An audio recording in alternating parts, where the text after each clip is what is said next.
It's a familiar format, just with an idea that we don't know if it's going to work. And if it doesn't, it doesn't. Like, I mean, that's always kind of the caveat, right? Right. Isn't that literally how literally everything on this podcast goes? At least the first time we do it. Yeah, and anytime. This is like so not the first time we've done this. Okay. It feels like the first time. It feels like the very first time, in fact. I want to have a follow-up to that, and I just can't get the bat off my shoulder. Like, the problem is, I think the next line is still, once again, it feels like the first time. It feels like the very first time. But all I see in my head is just someone in the background just destroying a floor tom. Just boom, boom, boom. I was kind of feeling that beat for a minute. We should do the music. I feel like this is going nowhere fast.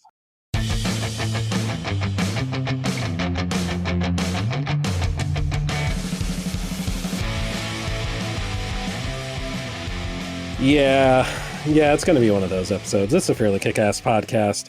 It's your boy, Zach. We got Dan. We got Jay in the house.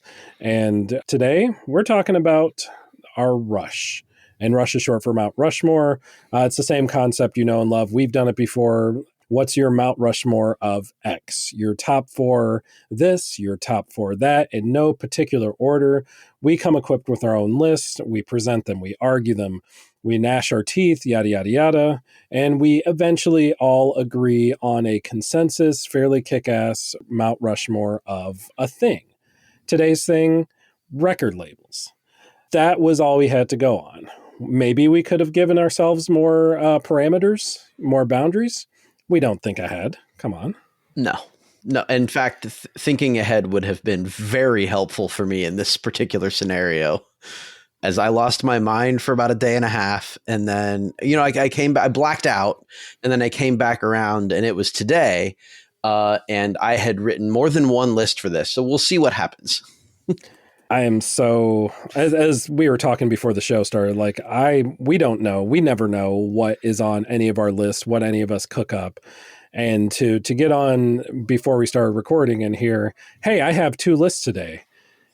Initially, I freaked out. Well, I flipped out, as it were, and was like, shit, did I miss the assignment somehow? And I'm still not sure that I didn't.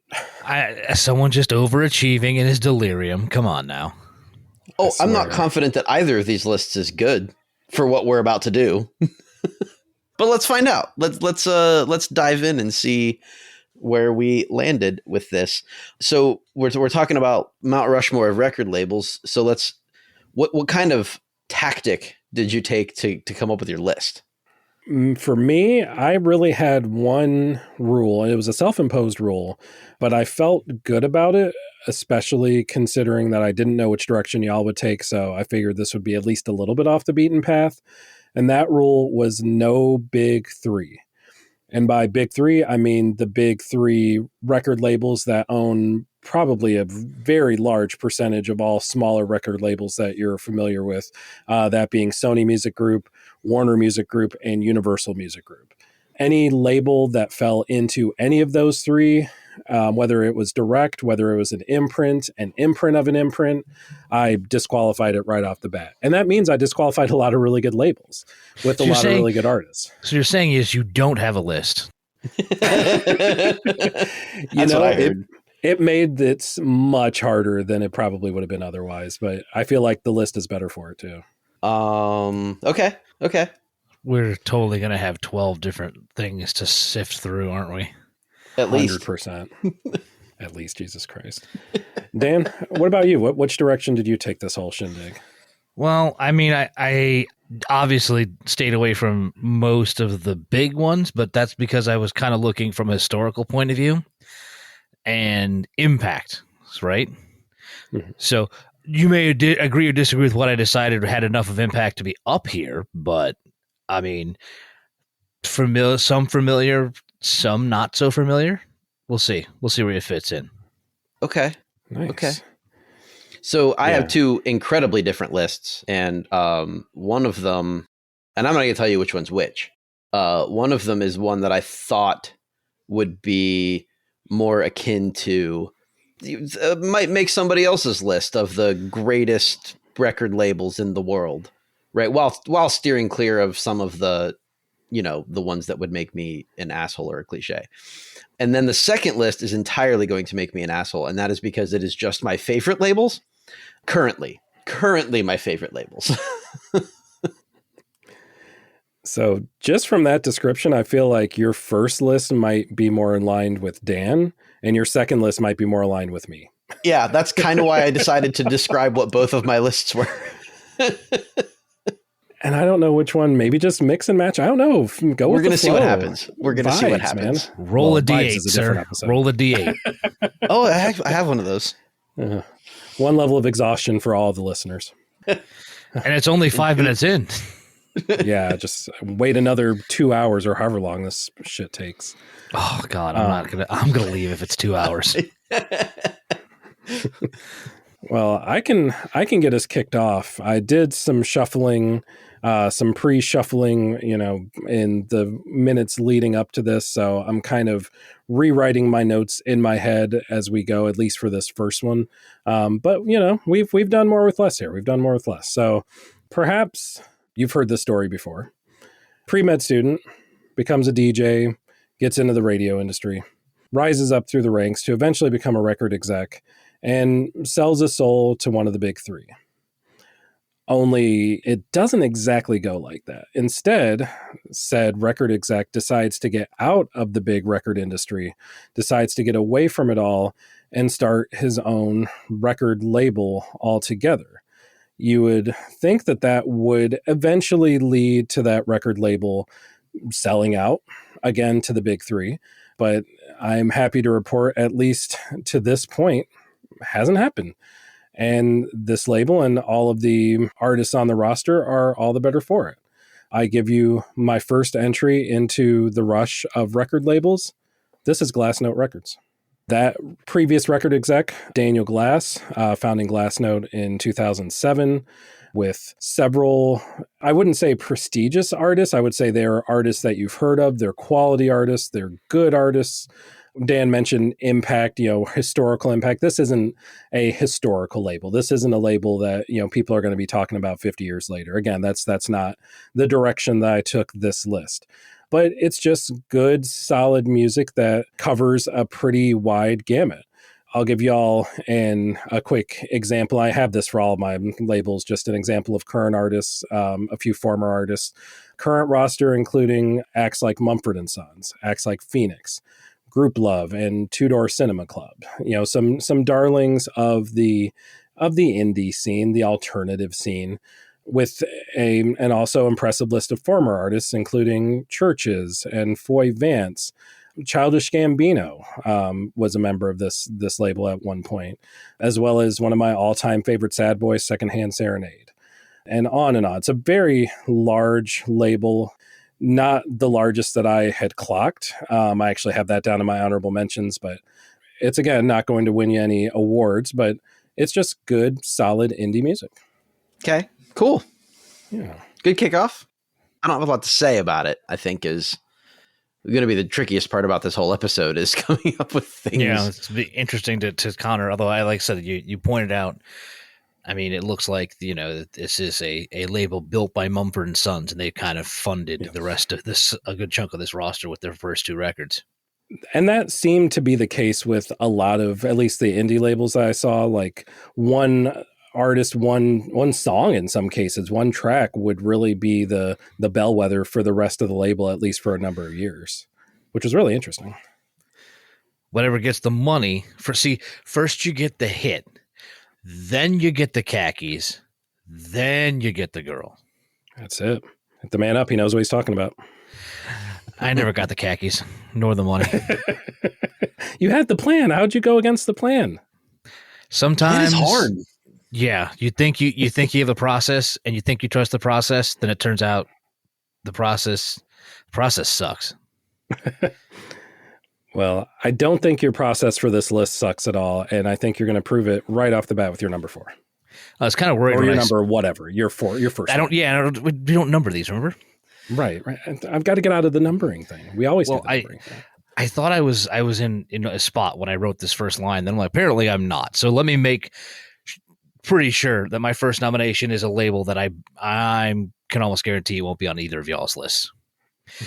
Not that y'all necessarily would have intentionally left this one off, but I just assumed, and my assumption was correct, that your focus would be in other areas, which is fine because that's what makes this little game that we've concocted worth playing, kind of. So, first I rise to nominate for a position on the record label Rush, Blue Note Records. One of the oldest labels that we're likely to talk about, Blue Note is a near 90-year-old institution that has played a major role in the development of what we know as jazz in this country. Probably best wide known as the home of hard bop. Blue Note had a hand in the development of the more avant-garde styles of jazz throughout the 40s and 50s, especially like hard bop, bebop, post bop, boppity bop, and experimental of all kinds. Yeah. One of those things was real or wasn't real. You figured out which one. I was going to say, only one? What are you talking about? And to Zach's point on roster, their roster over the years is an absolute who's who of the masters of the craft. You know, a guy like Miles Davis, Thelonious Monk, Art Blakely, Jimmy Smith, Hank Mobley, John Coltrane, Cannonball Adderley, Herbie Hancock, Gil Evans, Chick Corea, Charlie Parker, Bill Evans, Duke fucking Ellington, and Dizzy Gillespie have all had their stuff put to vinyl on a Blue Note record. The sheer weight of the all-time talent here just carries, and the recordings they put out helped shape and evolve the uniquely American genre that has more than earned its place in our Rush. So, Mr. Speaker Pro Tem, I yield back the balance of my time. Topical humor. Look at that, y'all. That's how we do. It probably won't be by the time this comes out, but who gives a shit? So, yeah, like as far as impact, as far as importance in the landscape of music, I think that Blue Note and jazz music in general has certainly gotten lost in the last 20 to 30 years in terms of its importance for shaping that landscape and the importance of the fact that we don't have a fucking podcast without Blue Note and the artists on that label basically laying the foundation for so many other genres. I mean, and not to keep to argue my point, but just the styles that were evolved through their output, also from a theory standpoint, had done so much interesting work for American music. I mean, really, just like look at anything with Miles Davis, anything Gil Evans. If they like those two guys did so much to reshape the form of popular music at its very roots. Yeah, this is the start of it. You know, this is.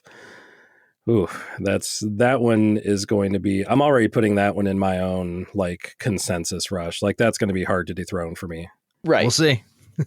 Yeah, we'll see. That's my thing is I'm not really trying to dethrone that one. Yeah, we'll see where this goes. We'll see what happens. Yeah, do tell. Well, so I'm going to start with one that is the only record label that made both lists of mine. And that is simply because it has probably had the most impact on my own personal listening history from the time I was a relatively small child to present day. It's one of the very few labels that has been as consistent as some of these other ones. And that is, of course, a record label. Obviously, my childhood, so it's in the 80s. It's an 80s record label. It's my genre, specifically, of louder, more abrasive rock music that defined my youth and a lot of other people's. Founded by Bruce Pavitt in 1986. We'd mentioned it in a previous episode of this show. That label is Sub Pop. Kicking it off with stuff from the first compilation that included Sonic Youth and Naked Ray Gun and Scratch Acid. And then also immediately turning to bands like Green River and Soundgarden. This is my youth. Changed the game. Right, made these kids that were talented but not polished, gave them a place to put some music, and I feel like that is one of the things that all innovative record labels have done, and that is look for something new and something different and something that they can impact the wider community with. And I feel like very few labels, Blue Note being one of them as well.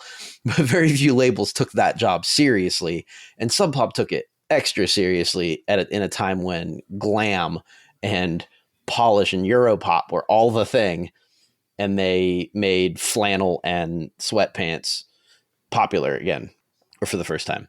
Even now, though, like stuff on their current roster is like just as important. You're talking things like Blitzen Trapper and Father John Misty. I don't know, are they still on it? Slater Kinney, those kinds of things. The Shins, still relevant, still important, still kicking ass. Dear loser, I think that is an absolutely sublime decision, sublime choice. And had I not imposed that own big three limitation, Sub Pop was the very first label that I thought of when we started talking about this thing.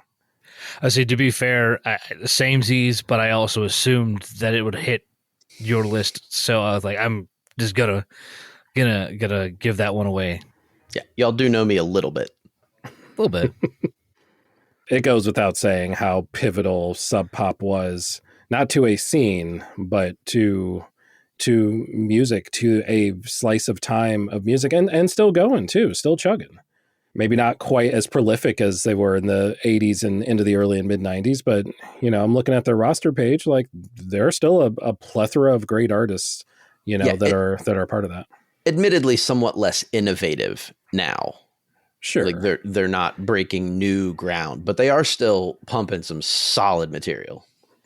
Well, and it's hard to start a genre. Oh, sorry, Dan, go ahead. No, yeah, I completely agree with the thing that you did point out about, looking for the different, looking for the unique, and giving that not only the avenue to be released to the masses, but also the space to kind of grow and learn what exactly that sound is. And that's a perfect description of how what was done at Sub Pop to help determine what this sound was going to be. Yeah, it did a thing. You start a whole genre. Yeah, you're probably going to get on this list if you're the. I so rarely get on our final list. It's crazy. What are you talking about? I feel like it's fairly even. Sure. And I think you're absolutely gonna crush this time, because I'm looking at the rest of my list and I'm like, oh God, that's what y'all start with. That's your come out swing. Like I'm toast. But we soldier on. Let's see where you went. So it's Final Jeopardy, and y'all wagered the farm like you're supposed to do. You're not supposed to wager like half your money. You wager it all. It's Final damn Jeopardy. The category is underground hip hop record labels. The answer? This is the one. This is it. The correct question, of course, is what is Definitive Jux? You answer that and you win all the money. Originally fans of the whole brevity thing, Definitive Jux, which is short for definitive juxtaposition because long words are fun, was more simply known as Def Jux. Def Jam had a problem with this, which I guess, whatever. There was a lawsuit, there was a whole thing. Definitive Jux became the official name of the label, but everyone still called it Def Jux. Everyone still calls it Def Jux. Founded back in 1999 in the fertile landscape of underground hip-hop music that was New York City at the time.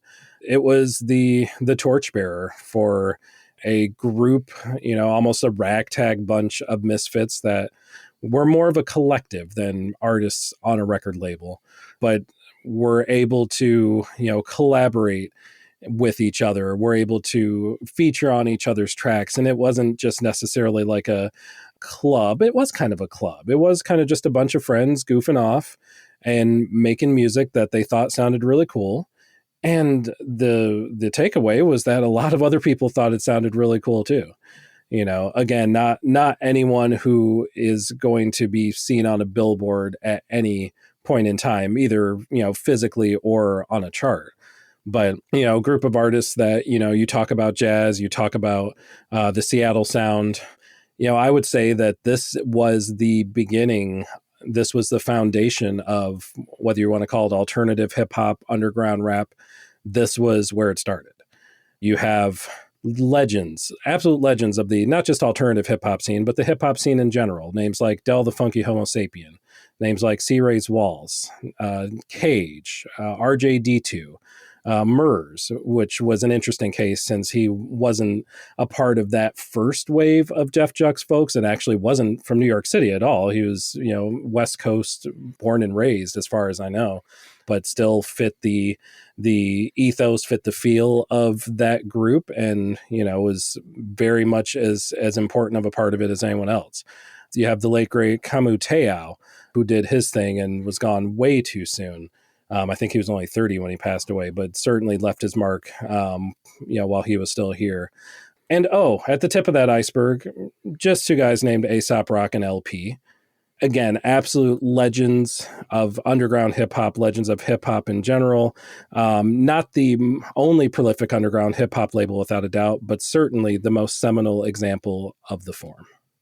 I have no argument. If I was going to pick a hip hop label that would have fallen in at least the second one of my lists, that's the one.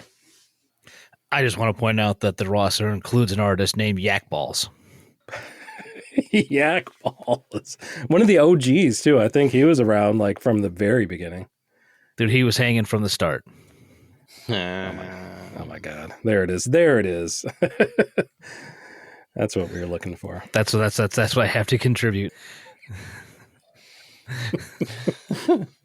I don't get podcast, I swear.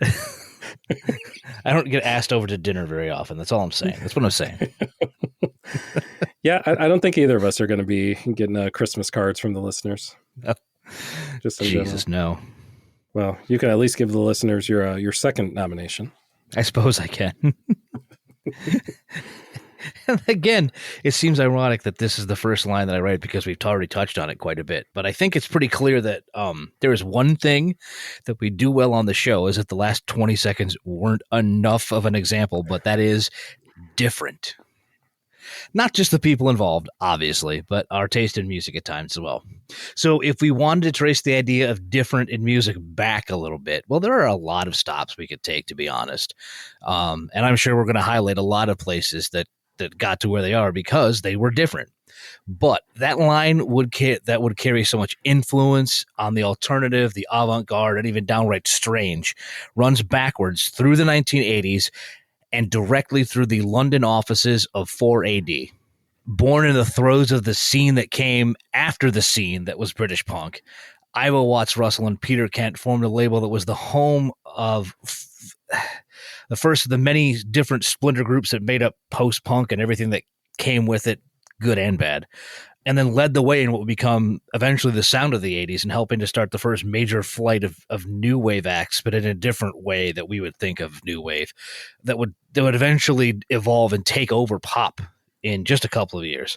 From groundbreaking alt outfits like Bauhaus, the Cocteau Twins, to the Pixies, to new wavers like Modern English, and a litany of alt rock bands on the forefront of new sounds like Blonde Redhead and Bon Iver and the Mountain Goats and Camera Obscura and TV on the Radio. Of course, there's Mortal Coil and The and St. Vincent, and Purity Ring and The National and Deer Hunter and Future Islands as they continue to innovate there. The bands that recorded or are recording to 4D AD have made it one of the destinations for musicians who take risks in their creations. Their devotion to everything that doesn't just quite fit in anywhere makes 4D a worthy entry for tonight. And with that, I thank you, Mr. Speaker Pro Temi, and yield the balance of my time back to the gentle douche from Ohio. Is that me? Am I the gentle douche from Ohio in this scenario? Correct. I was about to say, I resemble this remark. You're the other one in Ohio. It's true. Yeah. I'm not content with the comparison you just made in this moment. Okay. I mean, here's the problem. Fine. It's fine. Here's the thing. If you weren't going to follow me, it would be the gentle douche from Tennessee, but you just ended up on the wrong side of the swing. No. It's fine. Whatever. It's cool. We're not going to talk politics here. We're going to allude harshly to politics. So little awkward because I had literally just written that I was going to use 4AD as my thing. So instead, what I'll do is I will second your vote for 4AD. Holy shit. And then I am going to move on to my next one. Good. I'm sorry, real quick, just before you do, I did want to say that Dan did, and in listing all of the really great artists on 4AD, he did have a most unfortunate omission that I would like to correct. Okay. And that is the post-punk outfit out of Manhattan, New York, known as Come Girl 8. Well, I mean, how could you forget that? How could I forget that one? I don't know what I was doing. I'm sorry. I don't know. I'm sorry, and I'm stupid.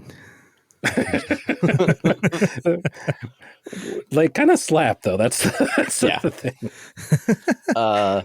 Although I am going to say this, that the way this conversation has gone has made me shift my entire focus to the favorite records list. So, which is where the 4AD comes up. Like nice. that was on that list, and that's the one I had decided to talk about. But now I'm going to move my attention entirely to that list moving forward. And in the spirit of that, I'm gonna nominate what is undoubtedly the most bizarre record label on this list. We talked about looking for something different, looking for something innovative. And while some people might argue that the stuff on this record label is anything but good, it is undoubtedly different, and it is undoubtedly innovative. One of my favorite record labels started in 1999 by Greg Workman and Mike Patton. This is Ipecac Records. Since 99, releasing just the weirdest hodgepodge of stuff. You've got pretty typical, like, loud rock music, like Tomahawk or Faith No More stuff, the Melvins, Isis. Although I don't know if you can call them typical loud rock, any of them for that matter. But also then finding artists who will release things like bird sounds while someone plays a stomp box. That's Pink Anvil. Or an outfit that sings an entire album in a language that they made up. That's Ruins. They don't look for things that are trendy. They don't look for things that will probably make them money. They look for stuff that's interesting and that they want to release. They don't do multi-album deals for that reason. They do single album releases. And their artists don't seem to be going anywhere. They've been doing this for a while now, 24 years or so. And it seems to be working, and I am here for it. One thing I'll say right off the bat, and this, listeners, might be a homework assignment for y'all because I can't be bothered to do things. Go back through previous episodes of this podcast and clock the descriptions that Jay gives for different things, and specifically key into the points where he says the word weird, and notice that every time this happens, it always leads back to Mike Patton. Oh my God. Without fail. Without fail. Yeah. You're probably right. And that's not at all a dig, because Mike Patton is an absolute mastermind in so many ways. He's an evil genius is what he is. 100%. Right. I mean, let's think about like where the origins of the label name came from, right? Like the actual slogan for the label was making people sick since 1999. Like, it's the whole basis of his concept is I'm going to weird you out. And every once in a while, it's just absolute amazing rock music. Probably my favorite, like, straightforward rock, even it's not even really that straightforward, but straightforward rock outfit on the label is Skeleton Key. They haven't released anything in a long while, but it's still very cerebral, very odd, but it's almost straightforward rock. And it's so cool. Yeah, it's just such a cast of characters that, I mean, you could tell how discerning it is just looking at the roster and just knowing that, like, there is a certain, I guess in the awkwardness and the uncomfortability, there's still talent there. There's still very good stuff that may not land for everyone, but for the folks it does land for, it really lands. Right. I'm just looking up and down the roster and finding stuff. I'm like, I'm sorry, there's a surf rock band on the label out of St. Petersburg. Yeah, let me see if I can find some Messer Chups. Yeah. Right. Russian surf rock, boys. Think about that. That's where we're at. God bless you. Turn that down. How could you turn that down? I often use one of the artists that their first album came out on Ipecac, and the second one was on Anti. That's one of the strangest amalgamations of music I've ever heard, and that's The Locust, which is like members of Napalm Death and something else. Kind of, they wanted to do this weird thing, so they went to Ipecac to release it, and it's just spaz grind hardcore with some new wave experimentation thrown in, and it's one of the coolest and unlistenable things I've ever witnessed. But it's got to be a show, right? It's got to be. I've never seen them live. I wanted to, but I never got to. The description, though, my God. Yeah, seriously. Yeah, another great and out of left field pick, but I think that's what makes this so fun is that there are so many labels that very few people have heard of that just have a laundry list of artists associated with them that are just amazing, that are doing great things. Ipecac, even with their one album per artist rule I think that's actually really cool too. That they never sign artists, or at least as far as I could tell, for anything more than just that one album. They do release more records. Like they just only sign for one album at a time. Like they've released 3 Tomahawk records, several Melvins albums, several Lustmord records. Like there's quite a few that they do repeat artists for multiple albums, but they only expect one at a time. Awesome. Another excellent choice. Are we back around again? We are. Mm-hmm. You get to give us your next one. Awesome. Well, my next entry is going to be very related to Dan, and I guess your previous entry too, of 4AD. 4AD is one of the several labels that fall under the Beggars Group, including other labels. I'm not going to list them in case they end up on either of your lists. I don't want to take your thunder, but there is one that ended up on my list. And with Glassnote, I talked about the not super fun story of pre-med student becomes a DJ, record exec, and then founds a label. This story is much more fun. A drama teacher opens a punk record shop in the 70s with the label to come shortly afterward. The label starts small and grows slowly, netting the very first independently released album to ever sell over 100,000 copies in the UK. That was the debut album from Stiff Little Fingers called Inflammable Material. The label went through a rough patch with cash flow issues causing a bankruptcy in the 90s and a subsequent relaunch in the year 2000, through which it's thrived ever since. From founder Jeff Travis, this is Rough Trade Records.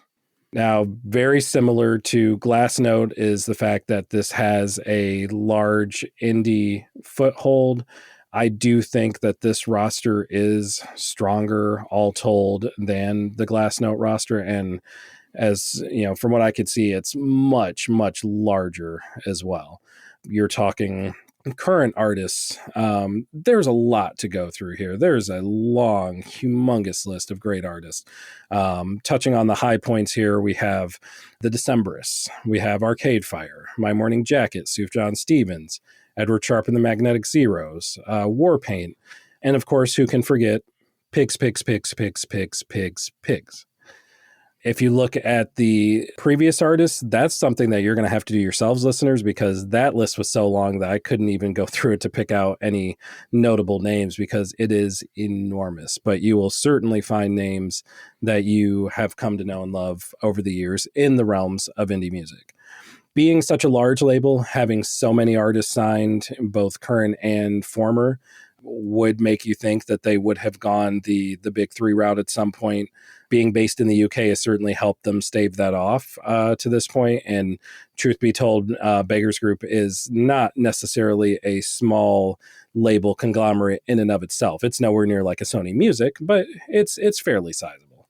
But that has at least allowed it to be maybe not as independent as some of the other artists or some of the other labels on my list, but certainly enough to meet my specifications and to be my third entry onto this list. I have no argument. Mm-mm. I mean, just looking up and down the roster here, I mean, it's just a ridiculously impressive list of talent here. And the Smiths. Yeah. That was such a beautiful setup. That was wonderful. Yeah, it by no means like one of my favorite labels, but certainly one that was influential, certainly one that, provided an impact on the music industry and still does. For sure. Yeah. I think the thing that surprised me the most is just how long they were around for their first stint, at least from, I think like it was 77. I want to say that they were founded initially, going up through their bankruptcy in the early 90s. 1976.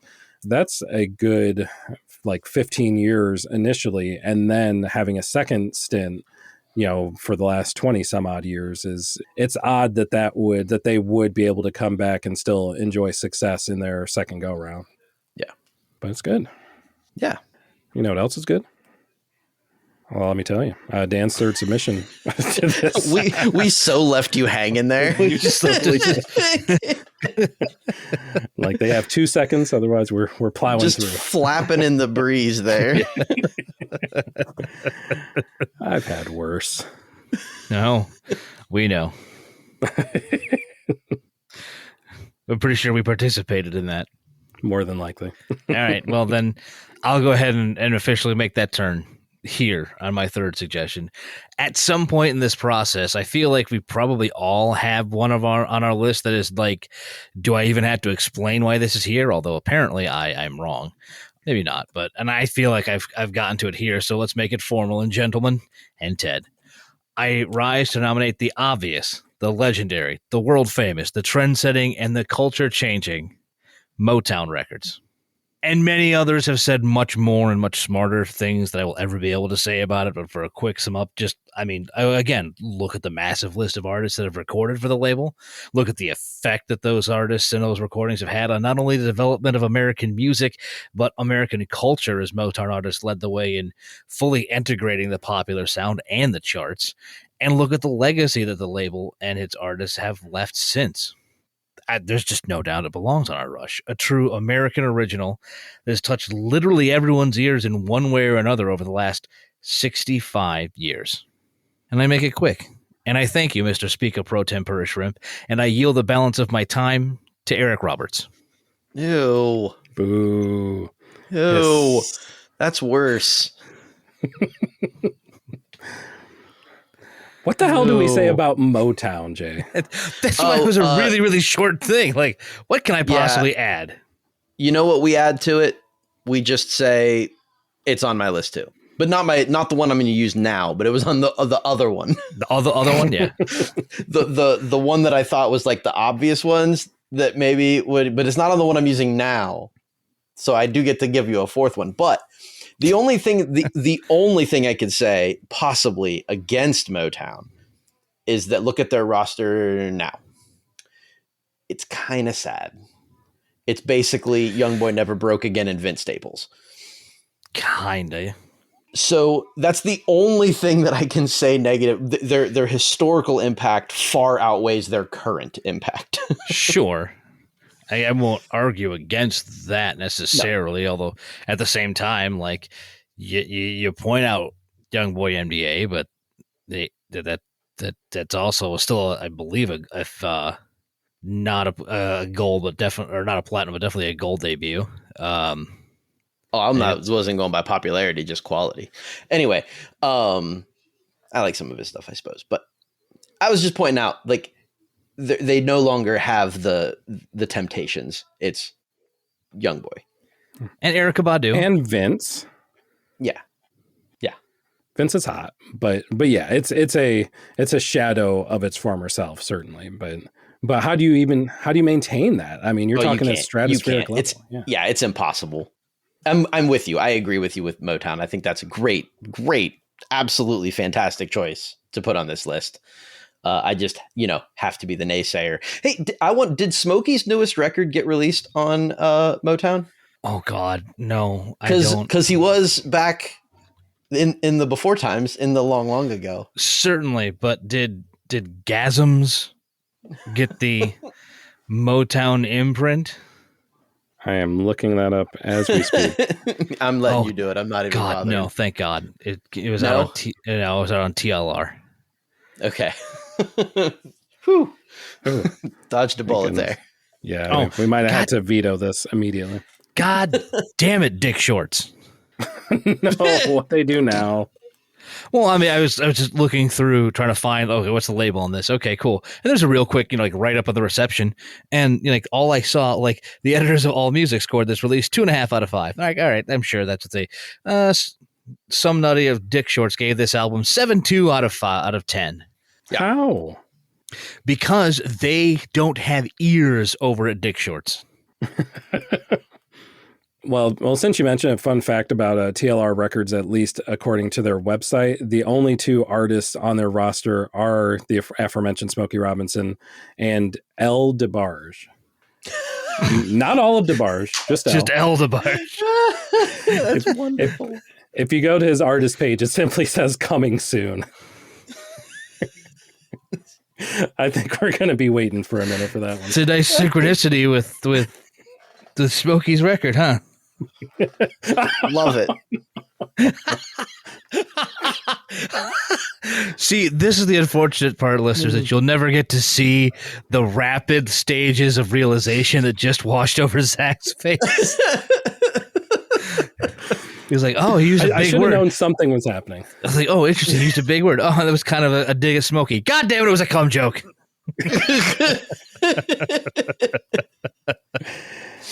How I haven't learned by now that's always a cum joke is I know. People have been doing this, 3 years? You'd figure by now it would have sunk in, but... And yet, here we are. Yep. There's no recovery here, so Jay, just go ahead with your next nomination. I don't need to recover here. It's fine. I have very low hope. I have very low hope that my last choice is going to make our final list. But since you got me covered with Motown there, I'm going to go ahead and throw it out. I'm going to say that my 4th one is it's not a niche label. It's huge, just not as huge here in the US as it is in other places. It was started in 1990 as a mail order distribution company for hard rock and heavy metal albums and singles. And then it became a full-on label for metal acts from Finland, like Nightwish and Children of Bodom and Sonata Arctica. And that label is Spine Farm. They currently are more of a more aggressive radio rock label for bands like Seether. They unfortunately also did 36 Crazy Fists, but we're going to ignore that for a moment and focus on Amorphous and Anti-Flag and Atreyu and, the handful of other fantastic records that I don't need to go beyond the A's to list. But they also have like a couple other subsidiary labels that focus on black metal, and that is Candlelight Records. So they focus on things like Orange Goblin, which is more stoner than black, and Insan. And then Snake Farm Records, which actually does more of like country and blues stuff, like releasing the Brothers Osborne records in the UK and Whiskey Myers and stuff like that. So they're not as niche as they used to be, but mostly they stick to metal, and I love them. Most recently, my favorite one would be Sleep Token. Oh, shout out Sleep Token. So good. So good. I mean, it's on the name Spine Farm, regardless. Oh, sure. Yeah. So. I feel like I'd be remiss if I didn't also give a shout out in the same vein to another similar label, the German label Nuclear Blast, who has housed a large number of Spine Farm artists, have also done work with Nuclear Blast as well. Yes. 2 fantastic labels. Good choice. Thanks. Yeah, I am not disillusioned in thinking it's going to make our final cut, but I do love the stuff that they release for the most part. 36 Crazy Fists notwithstanding. 36 Crazy Fists.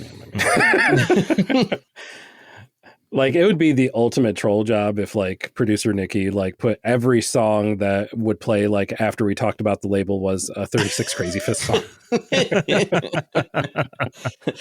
I think they're also responsible for distributing Kip Moore in the UK, so please don't do that either. Good God. Oh, well. I wouldn't like it, but I would respect it, Yeah.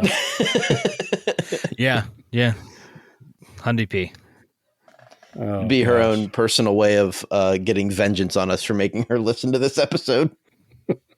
And well deserved. I mean, let's be real. Yeah, right. Good call. Take your pick. Holy shit, there's like 120 to choose from. Somehow, some way. Dear Lord. We haven't been banned from Spotify yet. Yeah, 120. I'm sorry, if I may steal a movie quote, 120 episodes. I didn't realize they stacked shit that high.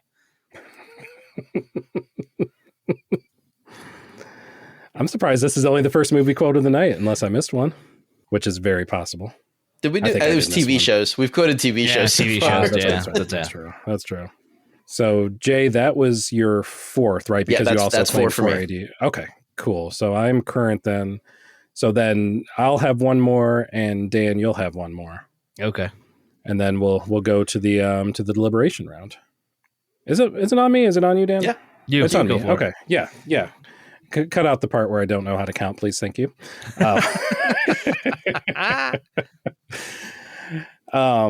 My number one, we're going to go back to the hip hop scene here. One that is not as much hip hop, is more Jesus Christ. One that is not as much underground, is certainly more mainstream hip hop, but to me, every bit as amazing as Def Jux is, albeit much, much, much smaller. I think you're talking maybe 10 to 15 artists total in this entire label, and every single one is a hitter. Every single one. If you're in Buffalo, you already know what's up. If you're not in Buffalo, you might know what's up, but you absolutely should be hip to the glory that is Griselda Records. The label was originally founded back in 2012 by Buffalo scene royalty and half brothers Westside Gunn and Conway the Machine, along with Mock Hami. But the roots go back farther than that, as there has certainly been a collective with, especially with those three, and especially with Westside and Conway, dating back to, I don't know, like childhood, like birth. They're half brothers. What do you want? Named after a popular drug lord in the 70s and 80s in Miami, because, of course, it's a label that I feel like has always deliberately stayed smaller than it had to, or smaller than it needed to. It certainly could have expanded. There's a huge Buffalo contingent. In fact, I think either most, if not all, of the artists on Griselda are from Buffalo or have a very strong tie back to Buffalo. And, it was certainly not formative in terms of a genre, certainly, but formative in terms of a specific style, a very lyric heavy style, a very specific style of kind of a plotting production, kind of a more sinister, I guess is the best way I can put it, just a more sinister sound in the best possible way. From the artists themselves, including names like I mentioned, Westside, Conway, Mock Hami, throw Benny the Butcher in there, throw Stove God Cooks in there, throw Boldy James in there, who I feel like Boldy James especially has just been everywhere. I feel like he's released like 20 albums over the last 3 years, and I feel like 16 of those have been with The Alchemist. And if The Alchemist is willing to put you up, then yeah, I think that's a fairly good endorsement, to say the least. But it's not just music. It's not just the artist. It's the production too, with two of the hottest producers in the game being Conductor Williams and Derringer. Those beats ain't making themselves, and the two of them are just absolute magic workers. If you listen to any of their collaborative art albums, if you listen to any of their solo albums that have been produced by either one of the two of them, there definitely is a signature sound there, and it sounds divine. Again, kind of leaving that one for last because I don't think that it's going to crack the top 4, but I feel like I would be doing them and doing this list a disservice if I didn't have them as one of my 4. You definitely enjoy the work of Mock Hami far more than I do. It's an acquired taste, for sure. Well, so I like Benny the Butcher. I like Westside Gunn. Mock Hami doesn't really do it for me. There's some good stuff, but doesn't really do it for me. I don't know. It's not a bad pick. I like the stuff that they release. I think I would agree with you that it probably isn't going to make our final cut, but you and I were on the same page with some of those. Yeah, I'll take it. Better than I expected, honestly. I feel like that's a win. Just expect to get completely crapped on, really? Good point. That's fair. This is us. Track record, you know. Yeah, I know. Yeah, all right. Yeah, snooch. Well, Dan, I think you have the position of taking us to the promised land with your final nominee. I guess. Wild swing alert. Okay. I mean, look. I mean, sometimes you just kind of have to go with what you know. And in the case of this here podcast, that includes rocking the biggest name that put out some of the most popular artists and tracks of all time, which is why I will rise for the final time to nominate Atlantic Records for our Rush. This is a label that has evolved multiple times over the last 76 years as the American scene has changed. And starting out with a goal to promote and expose African-American artists, they became leaders in jazz and R&B, producing hit after hit and widening the impact of blues and soul with their partnership with Stax Records, a label that probably deserves some recognition here as well. And then releasing some of the seminal recordings by one Aretha Franklin. Then they'd also transition into the growing rock scene of the 60s and 70s, bringing bands like Led Zeppelin, AC/DC, Foreigner, Genesis, and of course the crazy world of Arthur Brown, stateside. They continue to make strides in the industry today, despite being somewhat of a cog in the Warner Music Group machine that Zach mentioned earlier. Oh, and of course, the mountain of behind-the-scenes talent that at one point had called Atlantic home. Legends in the industry like Jerry Wexler, Tom Dowd, Lieber and Stoller, and then co-founder Ahmet Ertegun himself. It's not the hippest of picks, sure, especially after Zach's after the last two nominees, and I'm sure too corporate of a pick. But the sheer output of hits and talent over its lifetime makes Atlantic Records worthy of consideration for a spot in our Rush. So with that, I thank you, Mr. Temporary in Charge Guy, and I yield the balance of my time to myself. Not to use or share here, but just to keep in the lockbox. The lockbox. That lockbox. You know what? I've already said too much. Wait, can he do that? Is he allowed to just keep the time? I think we're going to find out. Do you have a gavel nearby? I didn't have anything to hit. I did, however, swing my arm with an unnecessarily aggressive vehemence. I seen him. Commitment to the bit is key on this podcast. Also, that was my favorite of the three that you used. It's all the lockbox. I get it. I understand. For sure. We know who the real star here is. It's all about the lockbox. It's all about the lockbox, baby. I mean, just like you mentioned with Motown, what do you say about one of the most important and prolific labels in music history? Even to talk about the behind the scenes guys, to talk about Ahmet Ertegun and his tribute concert, for crying out loud, was the one-time reuniting of Led Zeppelin. They felt that was important enough, and he wasn't even an artist; he was just a record exec. That's the kind of impact that if record execs have that kind of impact, just think what the artists have. Right? Yeah, it's undeniable. There are very few record execs in the Rock and Roll Hall of Fame, is all I'm saying, but he's one of them. Deservedly. But like I said, as soon as you made mention of the staying away from the big three, I'm like, shit. Well, they did exist for most of their life as an independent label. Well, honestly, now I'm even happier that I did that, because I probably would have I certainly would have picked Atlantic. I'm sure that Motown would have been, a very likely choice. So, that would have caused a lot more overlap than we had. So, I think it worked out for the best. Yeah, I don't think I can agree with Atlantic, but only because they wouldn't let Weird Al write his parodies. Remember that bit, in the video for White and Nerdy, where he was wearing Atlantic Sucks shirts and stuff like that? I forget what it was. With there were one of the animated videos that ended up, and it did Atlantic Sucks as he was editing the Wikipedia page of Atlantic. Yeah. Yeah. So that's going to be my argument against Atlantic, but I think I will join you in your other 3 picks and then shoot Sub Pop as the fourth for me. But before we start arguing real quick, because I always have to this, were there other things that just missed for you guys that just missed the list? There were a few for me. There were 3 that were kind of very much in a similar vein and a similar frame of time. That I think all of them ended up being affiliated in some way with Warner Music, but at least from a personal standpoint, kind of 3 nostalgia picks being Decadence Records, which ended up becoming DCD2, Fueled by Ramen, and Victory Records. All 3 big in the emo / pop punk scene of the early to mid 2000s.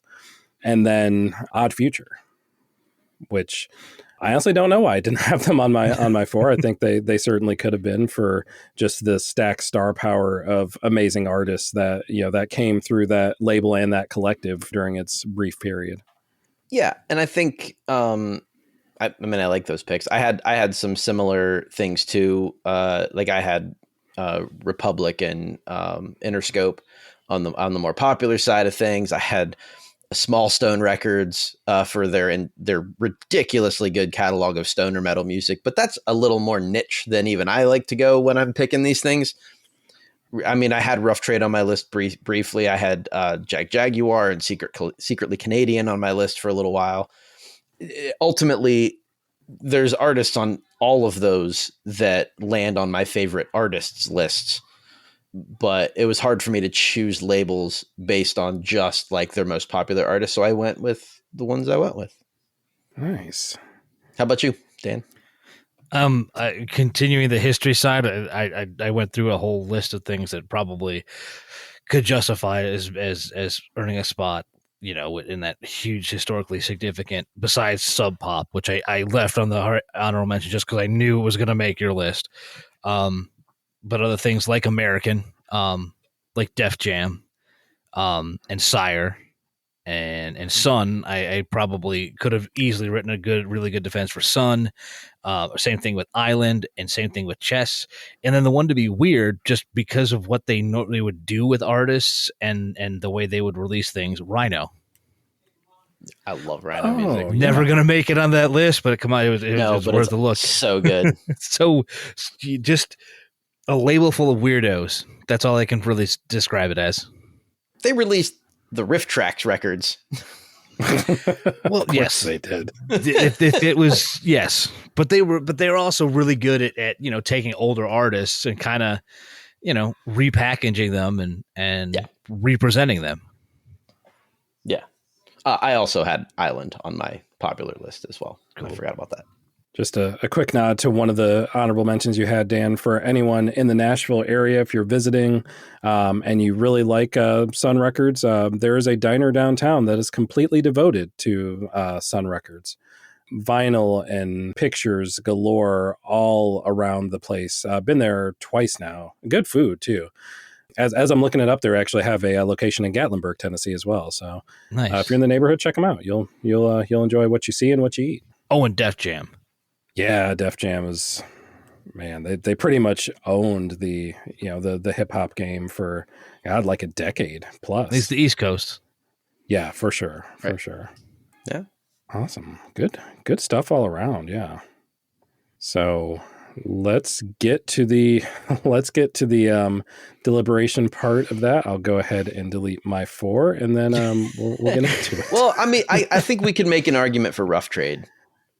Like that's the one of those 4 that I really think is jostling for position with me. Not the one that I expected you to say, but really, I figured that if any of them had a shot, it was Def Jux. Yeah, I mean that one. But just we if we're putting it up against other labels that have as much historical impact, I feel like Rough Trade is the one that makes that cut, sure. And stands there closer to the Sub Pop, Motown 4AD list that is now currently in my head. Can I at least go ahead and second the nomination for Sub Pop? Because I feel like it absolutely belongs in one of these slots. Yeah, absolutely. All right. Confirmed. We have our first one, Sub Pop Records. is on the official Fairly Kick-Ass Rush for record labels. I also feel like we've got to put 4AD on there because it literally made 2 of our lists. Yeah. And I feel like it's weird if we have 4AD to also have Rough Trade, since they're both bigger group imprints. Like that just feels... So we just say Beggars Group and call it.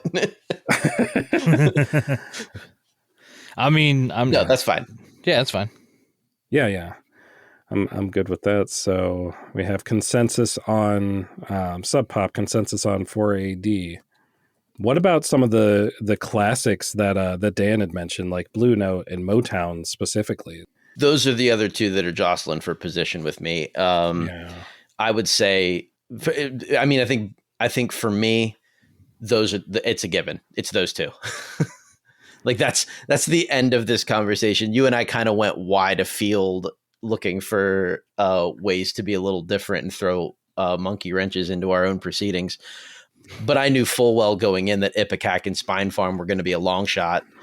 And I definitely feel like Motown and Blue Note are some of the greatest labels that have ever existed, despite some of Motown's more recent shortcomings. It's brilliant. Like that's it. It's Motown. Yeah. Well then, I am 100% on board with that list with Sub Pop, Blue Note, 4AD, and Motown. Yep, I'm in. And 3 out of 4 of those were on Dan's list, so I don't think he's going to argue. Yeah, no, I'm more surprised. I don't get that. No, you bet on a winner. I don't know. I like in a certain way it was sort of, Jay, like the way you mentioned it, when you kept going through playlists and then looking up to who put out these records of a lot of the things I listen to a lot, and like, hey, oh, okay, well, I guess this is one I should probably look at. Can I just say one more thing about Spine Farm Records? Absolutely. I didn't really have anything. I was just trying to troll you. Turbo Wolf is on Spine Farm Records. Just say it. Yeah. Shout out Turbo Wolf. Okay, that's all I need to hear. This is a monstrous list. I respect the listeners.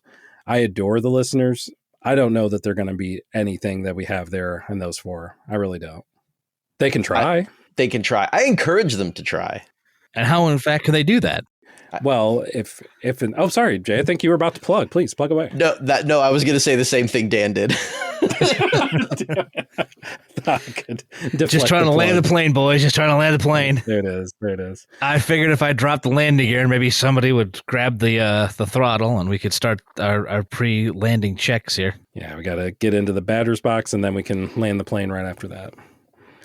But you're up. You're not in the hole. Yet. Fairlykickass@gmail.com. Phrasing? Let us know what you think about the MLB playoffs, I guess, or about this list that we just compiled. Did we get it right with our rush? Did we get it right with our honorable mentions, with our submissions? Did we leave any out? We certainly did. Let us know. Call us names. We've been called worse. We've called ourselves worse. At Fairly Kickass on Twitter, at Fairly Kickass on Instagram. There are pictures there. Pictures are good. I used to love highlights for children. That was like 80% pictures. Pretty much my mental capacity as an adult as well. It hasn't changed.